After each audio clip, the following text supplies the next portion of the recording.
తాకట్లో ఉన్న మీ బంగారం ఈ రోజు ఎంత ధర చేస్తుందో కొమ్మూరి గోల్డ్ వాళ్ళకి కాల్ చేసి ఫ్రీ గోల్డ్ కాస్ట్ చెక్ చేసి చెప్తారు. అందరికీ నమస్కారం. సుమన్ టీవీకి స్వాగతం. నేను గీతాంజలి. శ్రావణ పౌర్ణిమ, రాఖీ పౌర్ణిమ అసలు ఏ విధంగా జరుపుకోవాలి? జంధ్యాల పౌర్ణమిగా కూడా కొందరు జరుపుకుంటూ ఉంటారండి. చాలా విశేషం. ఇంతకీ ఈ రాఖీ పౌర్ణమి ఏ విధంగా జరుపుకోవాలి? అలాగే ఒక ప్రత్యేకత కూడా ఉంది, ఒక విశేషం అనమాట. అది నేను ఆఖరిలో చెప్తాను. గురువుగారి ద్వారా కూడా మనం తెలుసుకుందాం ఆ విశేషాలని. ఎటువంటి రాఖీ అసలు మనం కట్టాలి, ఆ రాఖీలు అంటే ఇప్పుడు చూస్తున్నటువంటి ఈ రాఖీలు, లేకపోతే మనం బంధనం ఏదైతే చేస్తున్నామో రక్షాబంధన్ అని చెప్పి సోదరులు మాత్రమే కడతారా? అసలు ఎలా ఉంది? మన శాస్త్రంలో ఏమని చెప్పబడింది? ఎప్పటి నుంచి ఈ రాఖీ విధానం అనేది ఉందో తెలుసుకుందాం గురువుగారి మాటల్లో. మనతో పాటు ఉన్నారు ఆచార్య కాకునూరి సూర్యనారాయణమూర్తి గురుగారు. వారితో మాట్లాడదాం. గురుగారు నమస్కారం అండి. నమస్కారం నాయన, చెప్పండి. మీకు శ్రావణ పౌర్ణిమ శుభాకాంక్షలు. మీకు అలాగే ప్రియమైన మన ప్రేక్షకులందరికీ శ్రావణ పౌర్ణిమ శుభాశీస్సులు. చాలా సంతోషం గురుగారు, మీ ఆశీర్వాదం. రాఖీ పూర్ణిమ, శ్రావణ పూర్ణిమ, రాఖీ పూర్ణిమ, జంధ్యాల పూర్ణిమ, ఇలా అన్ని పేర్లు ఒక పూర్ణిమకే ఉన్నాయి. అంటే విశిష్టత మాట్లాడుకుందామండి. అసలు ఏం చెబుతోంది మనకి? మన సాంప్రదాయాలలో, ముఖ్యంగా మన శాస్త్రంలో, ధర్మంలో ఏదన్నా ఒక పండుగ వచ్చిందని దాని వెనకాల ఒక పరమార్థం ఉంటుంది అని చెబుతారు. అసలైన పరమార్థాన్ని మీ ద్వారా తెలుసుకోవాలనే కోరుకుంటున్నాం. రాఖీ పౌర్ణిమ, రక్షాబంధనం అని మనం మహా కోలాహలంగా చేసుకుంటూ వస్తున్నాం. సనాతన ధర్మం, సంప్రదాయం, వైదిక విజ్ఞానం అనేసరికి ఆ సనాతనంలో ఈ రాఖీ పండుగ లేదు. ఆ రోజుల్లో ఏముండేది? నాగబలి అన్న పేరిట సర్పముల నుంచి రక్షణ కోరుతూ ఒక యజ్ఞాన్ని ఆచరించేటటువంటి వాడు.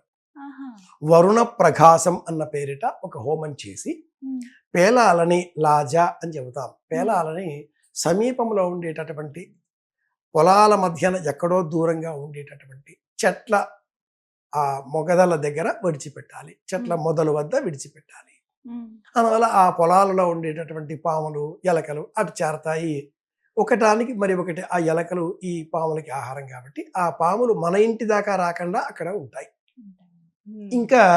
ఇక వర్షాకాలం ఆరంభం అయిపోయింది కాబట్టి వేదాధ్యయనం చేసేటటువంటి వారు తాము ధరించిన యజ్ఞోపవీతాన్ని మార్చుకొని నూతన యజ్ఞోపవీతం ధరించి ఇషేతవో అర్జేతవా అజవస్థో పాజవస్థ కొత్త మంత్రాన్ని నేర్చుకోవడం కోసం ప్రయత్నాలు ప్రారంభం చేసేటటువంటి వాడు. దానికి యజ్ఞోపవీత ధారణ జంధ్యాల పౌర్ణిమ అంటారు. హయగ్రీవ జయంతి కూడా ఈ రోజే. జ్ఞానానందమయం దేవం నిర్మల స్ఫటికాకురం ఆధారం సర్వ విద్యానాం హయగ్రీవం ఉపాస్మహే. హయగ్రీవుడు లలితా విద్యను మనకు అందించిన మహాస్వరూపం, దైవ స్వరూపం, సాక్షాత్ శ్రీమన్నారాయణ స్వరూపం కాబట్టి హయగ్రీవ జయంతి. విఖనస మహర్షి జయంతి, ఆగమ శాస్త్రాలకు సంబంధించిన విఖనసుడు, చాలా గొప్ప వైఖానస శాస్త్రం ఒకటి ఉన్నది, తిరుమలలో పాటిస్తారు. ఆయన జయంతి కూడా ఈ రోజే. ఇన్నింటిలో ఈ రాఖీ పండగ ఎలా వచ్చేసింది అంటే ఇది కూడా మనకు వేదంలో మూలాలు. శ్రీమన్నారాయణమూర్తిని బలి చక్రవర్తి నివసించే పాతాళంలో ఉండే భవనానికి కాపలాగా ఉన్న తన భర్త అయిన శ్రీమన్నారాయణమూర్తిని తిరిగి వైకుంఠాన్ని తీసుకుపోవడం కోసం లక్ష్మీదేవి దిగివచ్చి ఆ బలిచక్రవర్తి చేతికి ఈ రక్షను బంధించి తన భర్తను బదులుగా బహుమానంగా అడిగి తీసుకువెళ్ళింది అనేది ఒక పిట్ట కథ. ఏ పురాణాలలో లేదు, కాదు బహుళ ప్రాచుర్యంలో ఈ కథ ఉంది. ఇక పృథ్వీరాజ్ చౌహాన్, మనకి అలెగ్జాండర్ కథ, ఇదంతా రుక్సానా, ఇది కూడా మనం పురుషోత్తముడికి కట్టడం, అంబి, ఈ కథలు కూడా మనం వింటూ వస్తూ ఉన్నాం. వీటికి కూడా చరిత్రలో ఎక్కడ ఆధారాలు లేవు. అయితే దేవతల పైన రాక్షసుల యుద్ధానికి వచ్చినప్పుడు ఆ యుద్ధములో తన భర్తకు విజయం కలగాలి అనే ఉద్దేశ్యంతో శచీదేవి ఇంద్రాణి తన భర్తకు రక్ష కట్టింది. ఇది వేదంలో ఉన్న కథ. అలాగే క్రమేణా సోదరులు సోదరి అనుబంధాన్ని పటిష్టం చేయడం కోసం ఉత్తర భారతదేశంలో ఉన్న ఈ రాఖీ పండుగ, రక్షాబంధనం అనే ఉత్సాహాన్ని, వేడుకను తెలుగువారమైన మనమంతా కూడా అనుసరించడం ఆరంభం చేశాం. తెలుగువారిలో ఎలాంటి స్వభావం అంటే వీళ్ళు ఏదైనా కొత్తది తెలిస్తే వెంటనే పైకి లేపేస్తారు. ఏ విధంగా? షిరిడి సాయినాథుడిని చూశాం, సంతోషీమాతని చూశాం, పుట్టపర్తి సాయి రొట్టెల పండుగని చూశాం, ఇంకా చాలా ఉన్నాయి. ఇప్పుడు అరుణాచలేశ్వరుణ్ణి భయపెట్టే విధంగా మన వాళ్ళు అక్కడికి పరిగెడుతున్నారు, పూజలు చేస్తూ ఉన్నారు. ఆచారాలలో ఉండే వాస్తవ ధర్మాన్ని తెలుసుకొని వైజ్ఞానిక కోణంలో పరిశీలించి మనం అనుసరించాలి. ఇది ముఖ్యం. ఈ ఇందాక చెప్పిన ఆ జయంతులు లేదా యజ్ఞోపవీతం మార్చుకోవడం లేదా ఏదైనా కూడా గురువు గారు శిష్యుడికి యజ్ఞోపవీతం మార్చే సమయంలో ముందుగా చేతికి ఒక రక్ష కడతాడు. తండ్రి కూతురికి రక్ష కడతాడు కుడి చేతికి. తండ్రి కూతురికి కడతాడు కుడి చేతికి. కూతురు తండ్రికి రక్ష కడుతుంది కుడి చేతికి. ఇది శాస్త్రంలో సప్రమాణికంగా ఉన్నటువంటి విధానం. ఇది రక్షణ. ఒకరికి ఒకరు రక్షణ ఇవ్వడం. తండ్రి తన కూతురికి రక్షణ ఇస్తాడు. అలాగే కూతురు కూడా తండ్రికి సంబంధించిన బాధ్యతను కొడుకు కంటే ఎక్కువగా చేస్తుంది. ప్రామాణికంగా మనం ఏం చెప్పుకుంటున్నామంటే కొడుకు అంటే వంశోద్ధారకుడు, తద్దినాలు పెడుతూ ఉంటాడు. ఎంతవరకు? 3 తరాల వరకే. కూతురి కొడుకు అయితే 4వ తరం వరకు కూడా. కాబట్టి వేదం కూతురే ప్రధానం కొడుకు కంటే అంటూ చెప్తుంది. పురుషస్వామ్యం రావడంతో, అధికారంతో, ధనాన్ని బలాన్ని చూపి ఆస్తిపైన హక్కును సముపార్జింపజేసుకుని పురుష ప్రపంచాన్ని ఈనాడు మనం చూస్తున్నాం. కానీ ఒకనాటి కాలంలో ఎక్కడి దాకా ఎందుకు 1000 ఏళ్ల కింద తెలుగువారి చరిత్ర శాలివాహనుల కథ చూసుకుంటే గౌతమి పుత్ర శాతకర్ణి, వాసిష్ఠి పుత్ర పులోమావి తల్లి పేరుతో కదా బతికింది. కాబట్టి తల్లి తన పిల్లలకు రక్ష కడుతుంది. నాగుల చవితి రక్ష కట్టడం కదా. కాబట్టి రక్షాబంధనం అనే ఈ ఉత్సవంలో మనం నేర్చుకోవాల్సింది ఏమిటి అంటే ఒకరు మరి ఒకరికి రక్ష, సోదర భావంతో రక్ష. ఈ జగత్తుకు సోదర భావం అపురూపమైన రక్ష. అన్నయ్య అన్న పిలుపులో ప్రపంచాన్ని గెలిచినంత ఆనందాన్ని ఆ అన్నయ్య అని పిలుచుకున్న వ్యక్తి అనుభవిస్తాడు. ఇది మొదట. మా అన్నయ్య ఉన్నాడు, ఏమన్నా మాట్లాడితే చూడు మరి చెప్పేస్తాను అని ఆ చెల్లెలు ఎదుటి వారిని బెదిరించడంలో ఆమెలో ఉన్న ఆ అన్న ఉన్నాడు అన్న భరోసా అంతా కనిపిస్తుంది. అలాగే తల్లి పిల్లలకి రక్ష కడుతూ వీళ్ళు నా పిల్లలు, నా ప్రాణం పోయినా సరే నా పిల్లని కాపాడుకుంటాను, రక్ష కనిపిస్తుంది.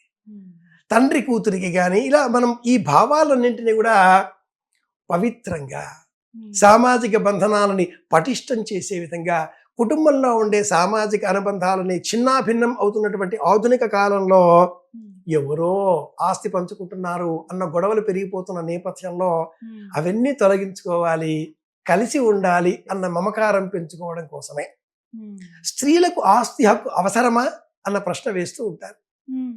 రక్షాబంధనం పేరిట అలా అడగకూడదు. ఎవరమైనా కూడా ఆ తల్లిదండ్రులకే కదా జన్మించిన వారము. 60 ఏళ్ళో 70 ఏళ్ళో ఏం తీసుకుపోతామా, ఎలా వచ్చాము అలాగే అన్నంత ఆనందం. చెల్లెలు వచ్చి అన్నకి ఒక రక్ష కడితే ఆ అన్న పొంగిపోడు, సమస్తాన్ని ఇచ్చేస్తానంటాడు.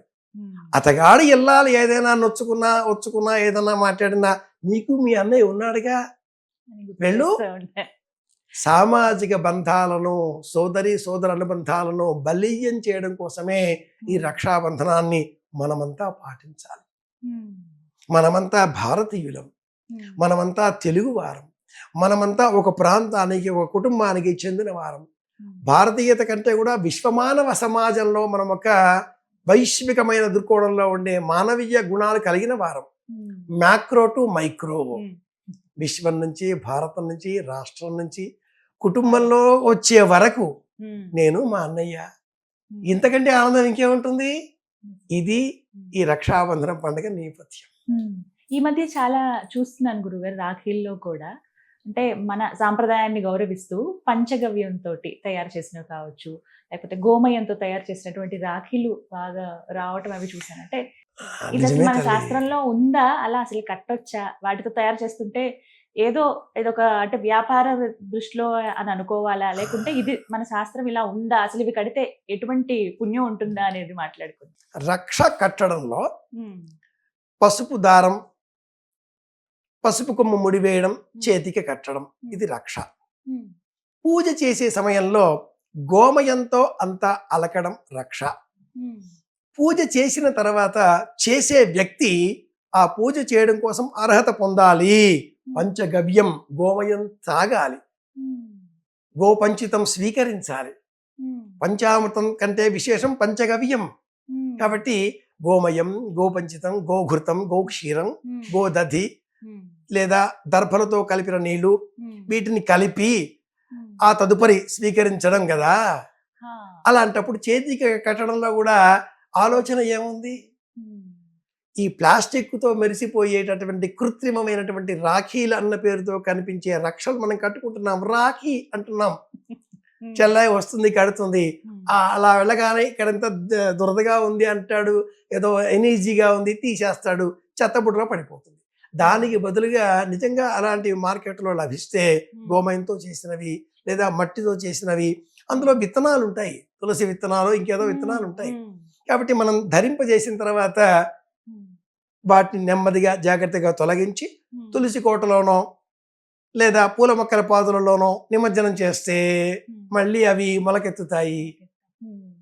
తులసి విత్తనాలు ఇందులో ఉన్నట్లయితే శ్రావణ మాసంలో మనం ధరించేటటువంటి ఈ తులసి మొక్క అలా అనంతరం మరుసటి నాడు నిమజ్జనం చేస్తే కార్తీక మాసం తులసి కళ్యాణానికల్లా కూడా ఆ మొక్క ఎదిగి ఇంత చక్కగా మనకి పచ్చదనంతో ఇంకో మరో మహాలక్ష్మి అమ్మాయి వచ్చేసింది. ఒకళ్ళు పంపించారు గురువు గారు, నేను అవునా? చూపిస్తాను చూడండి. ఇది ఒక్కసారి మీరు గమనించండి. అంటే ఎలా ఉంది అంటే ఇంట్లో విత్తనాలు ఉన్నాయని చెప్పారు నాకు.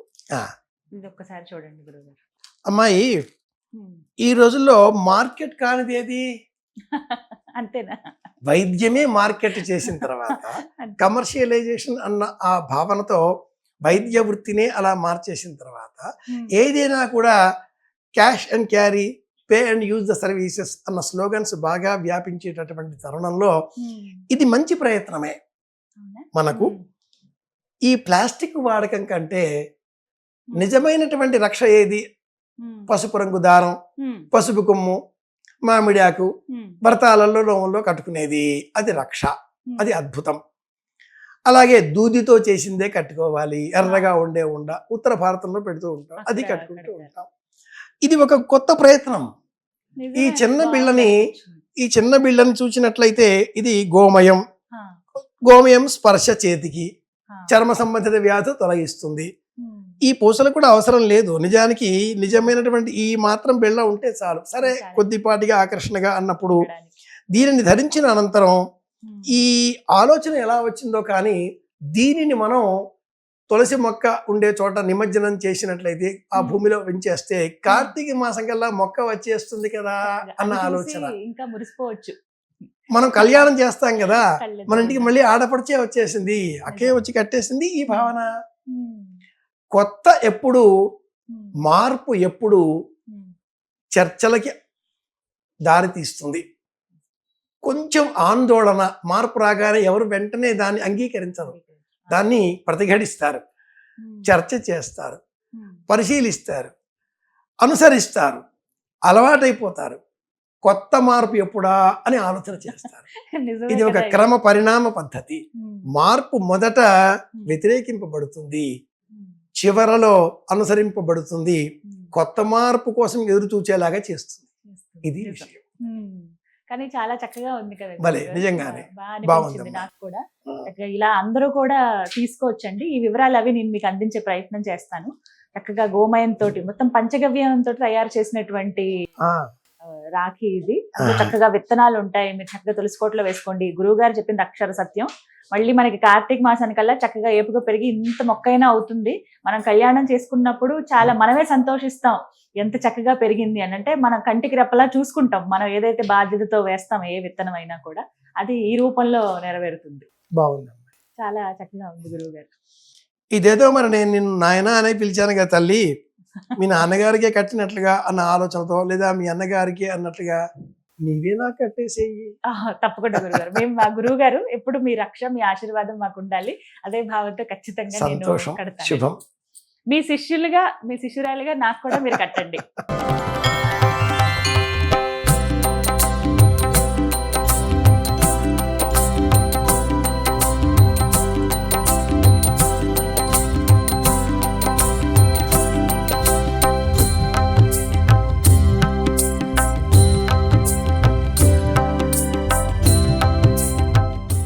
ఆయుష్మాన్ భవ, కలకాలం ఆనందంగా ఉంది తల్లి.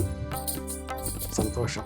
ఒక తండ్రి తన కుమార్తెకు, అలాగే ఒక అన్న తన సోదరుడికి కూడా కట్టాలి.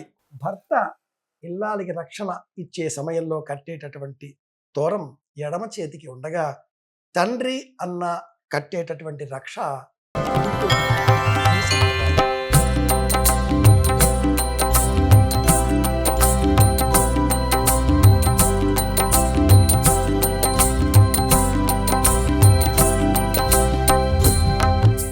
అమ్మాయి నువ్వు నా కూతురివి. ధన్యవాదాలు గురుగారు. శ్రీరామ జయం.